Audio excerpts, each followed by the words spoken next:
Hola, soy el pastor Vladimir Hernández y en simples palabras quiero analizar un texto de la Escritura que por lo general siempre ha traído algún tipo de complicación en su explicación, más que nada. O por lo general no hay mayor claridad en cuanto a lo que se quería transmitir en ese momento.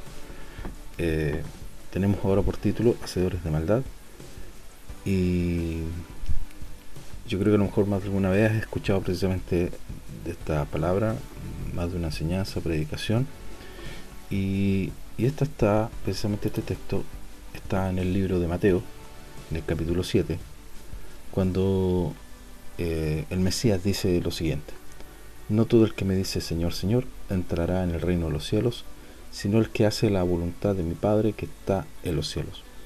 Muchos me dirán en aquel día, Señor, Señor, no profetizamos en tu nombre, y en tu nombre no echamos fuera a demonios, en tu nombre hicimos muchos milagros. Entonces les responderé: nunca os conocí, apartaos de mí, hacedores de maldad. Eh, en varios lugares, ministros, yo he escuchado hablar precisamente de este texto. Es un texto, la verdad, que nos lleva a pensar, a meditar, por causa precisamente, eh, porque lo que origina la respuesta del Mesías. Siempre tenemos una imagen a veces que las personas dentro de los lugares o las congregaciones que tienen ciertos dones las vemos como más acercadas a Dios, pero aquí es todo lo contrario. Vemos personas que precisamente manifiestan grandes dones y talentos, pero que en ningún caso estaban dignas o al nivel de lo que precisamente el Mesías nos enseña. Ahora, ¿a qué se refiere realmente en este caso el Mesías al decir hacedores de maldad? ¿Estará bien traducido?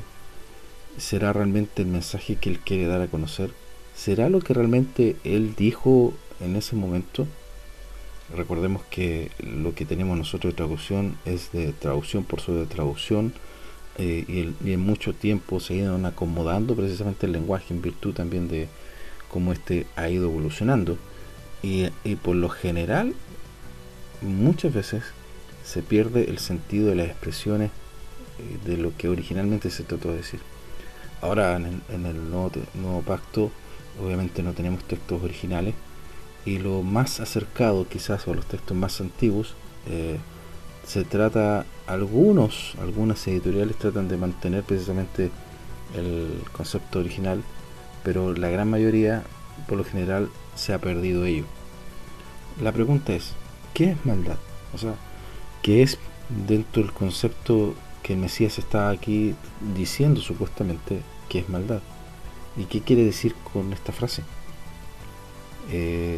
Igual es ambiguo, porque tendríamos que de alguna manera investigar en las mismas escrituras en qué consiste la maldad, qué es maldad, a qué se está refiriendo, porque la maldad para cada uno puede ser una apreciación totalmente distinta. Para mí algo puede ser malo como para otra persona no.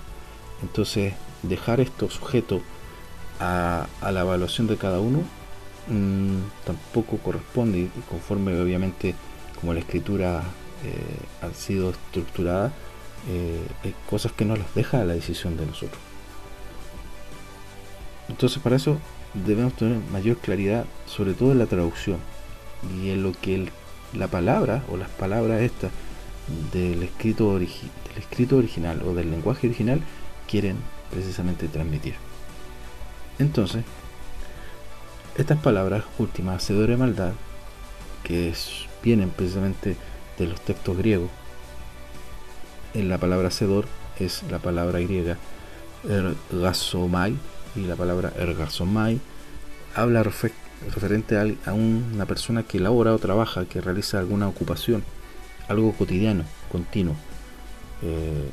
Es como decir, o sea, podríamos esta palabra fácilmente reemplazarla por trabajador de maldad, por un orador de maldad, por un practicante de maldad, y estaría dentro precisamente de los parámetros legalmente traducido, por así decirlo.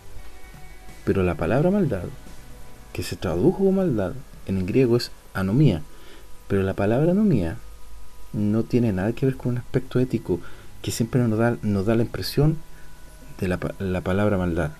Siempre cuando hablamos de maldad, de repente lo vemos o lo llevamos siempre a un aspecto ético, un aspecto moral, eh, a acciones propiamente tal de una persona o de un grupo.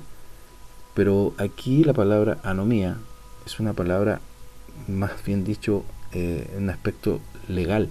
¿Qué quiere decir? Porque su traducción más cercana es una ilegalidad o una violación de la ley. Por lo general una infracción.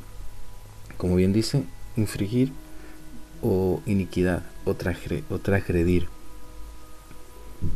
El ejemplo más cercano es precisamente una violación a una ley de tránsito, por ejemplo, saltarme un disco pare, pasar un semáforo en rojo, andar a exceso de velocidad donde no es permitido, y que a causa de eso precisamente se me entrega una infracción por la violación a la ley, a la normativa que está vigente. Cualquier tipo, actualmente una condición, esto es una condición legal, cualquier tipo, por ejemplo, yo si violara algún tipo de ley civil, yo estaría haciendo una anomía. Entonces, bajo ese parámetro, obviamente, de lo que realmente la palabra significa, el texto variaría bastante en cuanto a la apreciación de lo que el Mesías está diciendo. O sea que ya no sería simplemente un aspecto ético. Lo que el Mesías está aquí hablando es que a aquellos que van a llegar un día a su presencia, al final de los tiempos, que van a tratar de sacar todo su currículum con las obras supuestas que hicieron, Él les va a responder y les va a decir que se alejen de Él porque ellos obraron o violaron la ley. ¿Pero cómo? Si hacían muchos milagros, personas que profetizaban, personas que tenían inclusive autoridad y poder, pero aún así el Mesías les va a decir que violaron la ley. ¿Y qué ley? Obviamente, bajo el contexto espiritual bíblico en el que estamos hablando, solo existe una ley, y esos son los mandamientos del Eterno. En todas las escrituras que conocemos como Antiguo Pacto están escritos los mandamientos de Dios, los cuales obviamente son traídos en el contexto del Nuevo Pacto. Son nuevamente en gran parte precisamente traídos al contexto, y sobre todo los que el Mesías habla mucho de ello en el sentido de justicia y de ser misericordioso. Entonces, el ser un hacedor de maldad es igual a violar los mandamientos de Dios. Pero aquí nos queda la siguiente pregunta, y esto quedará para otro video. Pero si el Mesías nos libró de la maldición de la ley, en Gálatas 3:13, entonces, ¿a qué se refiere con violador de la ley? Es como contradictorio. Si supuestamente, según Pablo, el Mesías nos liberó de la maldición de la ley, ¿por qué entonces Él, en el último tiempo, cuando Él venga a restaurar el reino, algunos serán condenados por violar la ley? Buena pregunta, pero eso quedará para otro video en simples palabras. Bendiciones. Shalom.